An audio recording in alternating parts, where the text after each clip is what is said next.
ఒకప్పుడు గుండెపోటు అంటే కేవలం వృద్ధులకు మాత్రమే వచ్చే జబ్బు అని అందరూ భావించేవారు. కానీ నేడు భారతదేశంలో పరిస్థితులు వేగంగా మారుతున్నాయి. నగరాల నుంచి పల్లెల వరకు 40 ఏళ్లలోపు యువతలో హార్ట్అటాక్ కేసులు విపరీతంగా పెరుగుతున్నాయి. ఇది కేవలం యాదృచ్ఛికం కాదు. మన జీవనశైలి, ఆహారపు అలవాట్లు, ఒత్తిడిలో వచ్చిన పెనుమార్పులకు ఇది సంకేతం. అతనికి 35 ఏళ్లు, జిమ్కు వెళ్తాడు, ఆరోగ్యంగానే కనిపిస్తాడు. కాని అకస్మాత్తుగా కుప్పకూలిపోయాడు. కారణమడిగితే గుండెపోటు అని తేలింది. వృద్ధాప్యంలో రావాల్సిన ఈ మృత్యువు 25 ఏళ్ల ప్రాయంలోనే ఎందుకు కబళిస్తోంది? పాశ్చాత్య దేశాలతో పోలిస్తే భారతీయులకు 10 ఏళ్ల ముందే గుండె జబ్బులు వచ్చే ప్రమాదముందని అధ్యయనాలు చెబుతున్నాయి. మన రక్తంలో, మన అలవాట్లలో దాగిన ఆ రహస్య శత్రువు ఎవరు? ప్రముఖ కార్డియాలజిస్టులు డాక్టర్ కౌశల్ ఛత్రపతి, డాక్టర్ రాహుల్ గుప్తా పంచుకున్న ఆందోళనకర విషయాలేంటో చూద్దాం. భారతీయులలో జన్యుపరంగానే గుండె జబ్బులు వచ్చే అవకాశం ఎక్కువగా ఉంటుందని డాక్టర్ కౌశల్ ఛత్రపతి వివరిస్తున్నారు. మన రక్తంలో లిపోప్రోటీన్ ఏ, స్మాల్ డెన్సిటీ ఎల్డిఎల్ వంటివి ఎక్కువగా ఉండటం వల్ల రక్తనాళాల్లో పూడికలు త్వరగా ఏర్పడతాయి.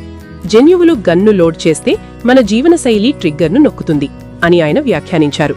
అంటే జన్యువుల కంటే మనం పాటించే తప్పుడు అలవాట్లే ప్రమాదానికి అసలు కారణం. నేటి యువతలో డయాబెటీస్, బీపీ లేకపోయినా గుండెపోటు వస్తోంది. దీనికి కారణం నిరంతర ఒత్తిడి, సరిపడా నిద్ర లేకపోవడం, స్మోకింగ్, వేపింగ్, గంటల తరబడి కంప్యూటర్ల ముందు కూర్చోవడం, ఆఫీస్ డెడ్లైన్లు, అర్ధరాత్రి వరకు మొబైల్ స్క్రోలింగ్ చేయడం వల్ల శరీరంలోని హార్మోన్ల సమతుల్యత దెబ్బతిని గుండెపై విపరీతమైన ఒత్తిడి పడుతోంది. పైగా మన దేశం డయాబెటీస్ రాజధానిగా మారడం వల్ల యువతలో రక్తనాళాలు త్వరగా దెబ్బతింటున్నాయి. వాయు కాలుష్యం కూడా గుండె జబ్బులకు ఒక ప్రధాన కారణమని నిపుణులు హెచ్చరిస్తున్నారు. ఢిల్లీ వంటి నగరాల్లో నివసించడం అంటే రోజుకు 20 నుండి 50 సిగరెట్లు తాగడంతో సమానమని డాక్టర్ కౌశల్ పేర్కొన్నారు.